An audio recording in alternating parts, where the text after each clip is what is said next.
Hey guys, welcome back to my channel. So as we know that the GATE exam is around the corner, only 1 month is left in our hand.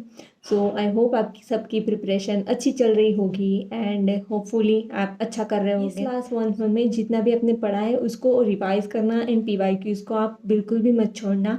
अगर आपने अभी तक mock test नहीं दिया है तो you can take PYQ as a mock test and give and check your performance की आपके कितने मार्क्स बन रहे हैं and focus on the numerical portion. Alright, कि हम सबको पता है कि जो कोई CSR की या फिर किसी भी लाइफ साइंस की एग्ज़ाम की प्रिपरेशन करता है तो उन लोगों ने मोर और लेस सब कुछ पढ़ा होता है, तो उनके लिए गेट थोड़ा आसान हो जाता है। लेकिन जहाँ पे हमें प्रॉब्लम आती है वो न्यूमेरिकल्स में, general aptitude and chemistry portion में ही आती है। तो केमिस्ट्री के लिए आप बस PYQs कर ले, वो मोर देन इनफ है। जनरल एप्टीट्यूड के लिए भी सेम, आप यूट्यूब के कोई भी चैनल से या फिर PYQs रिफ़र कर लो और उतने प्रैक्टिस करो, सॉल्व करो। डेली का 1 घंटा भी जनरल एप्टीट्यूड के लिए दोगे तो वो मोर देन इनफ रहेगा।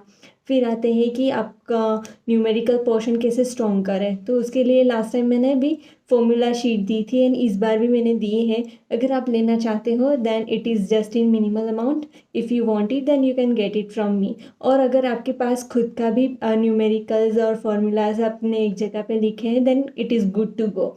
ओके, तो आपको फार्मूलाज देखने हैं, आपको न्यूमेरिकल्स की प्रैक्टिस करनी है। ओके, एंड बायोकेमिस्ट्री के न्यूमेरिकल्स जो भी रिसेंट प्रीवियस ईयर में आए हैं उनको स्किप मत करना, क्योंकि they are the scoring part. कि अगर आपको आता है तो आता है, नहीं आता है तो नहीं आता है। एंड आपको गेट में कैलकुलेटर भी मिलेगा, तो अगर आपको ये पता है तो आप इजीली न्यूमेरिकल्स को आसानी से सॉल्व कर लो। आया है कि इसको सॉल्व कैसे करा जाता है और ये आपने सीख लिया ना, तो फिर ऐसे टाइप के क्वेश्चंस अगर मोल्ड करके भी या फिर वैल्यूज़ बदल के भी दिएंगे तो आप इजीली एग्ज़ाम में सॉल्व कर लोगे। सिलेक्शन, ओके, हमें 2 सब्जेक्ट्स में कन्फ्यूजन रहता है कि हमें कौन सा सब्जेक्ट चूज़ करना चाहिए। तो पहले आप PYQ देख के इस मंथ में, लास्ट 1 मंथ में PYQs देख के एनालाइज करें कि आपके लिए कौन से 2 सब्जेक्ट्स स्ट्रॉन्ग है। ओके, सब्जेक्ट को चूज़ करना जो आपके लिए स्कोरिंग हो।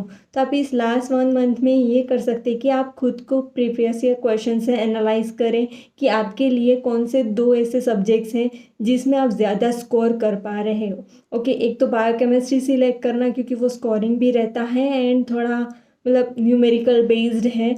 एंड बाकी जो आप अपने हिसाब से जो आपको कंफर्टेबल हो या फिर जिसमें आपका मास्टर्स हो वो आप चूज़ कर सकते हो। अगर आपका मास्टर्स का सब्जेक्ट से अलग भी है लेकिन आपके अच्छे मार्क्स आ रहे हैं then you can go for it. Okay, ऐसी कोई कंपल्सन नहीं है कि मेरा माइक्रोबायोलॉजी से ही है तो मैं माइक्रोबायो ही चूज़ करूँगी। ओके, जिसमें मेरी कमांड अच्छी है वो मैं चूज़ कर सकती हूँ। So you have this freedom to choose any of 2 subjects. And फिर केमिस्ट्री के लिए आप NCERT भी थोड़ा बहुत देख लोगे एंड प्रीवियस ईयर कर लोगे, यू आर गुड टू गो।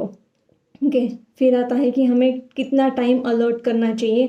अब लास्ट का 1 मंथ बचा है तो ये टाइम एंड आवर्स पे डिपेंड नहीं करता है, क्वालिटी पे मैटर करता है, क्वांटिटी पे नहीं। अगर आपने PYQs भी कर लिए हैं, आपने प्रैक्टिस भी कर ली है एंड रिविजन भी कर लिया है then you are good to go.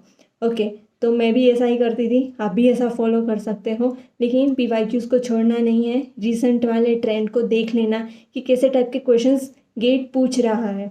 Okay, और अगर इस बार जिस भी इंस्टीट्यूट कंडक्ट करा रहा है, सपोज इस बार IISc बेंगलोर करा रहा है, तो आप लास्ट ये चेक करना कि लास्ट टाइम पिछली बार IISc ने कब कंडक्ट करा था और उनके पेपर्स, उनके क्वेश्चंस पूछने का तरीका क्या था, वो एक बार आप देख लेना तो आपको आइडिया आ जाएगा कि हाँ IISc इस तरीके से क्वेश्चंस पूछता है, इस तरीके से फ्रेम करता है, तो मैं उस हिसाब से अपने अपने आप को प्रिपेयर करना होता है। तो ये कुछ बातें थी कि लास्ट 1 मंथ में आप गेट लाइफ साइंसेस के लिए क्या क्या कर सकते हो। अगर ये भी चीज़ आप फॉलो कर लोगे तो आप आसानी से गेट एक्सेल को क्वालिफाई कर लोगे विथ गुड रैंक एंड फिर बस अपनी मनपसंद IITs में आ जाओ।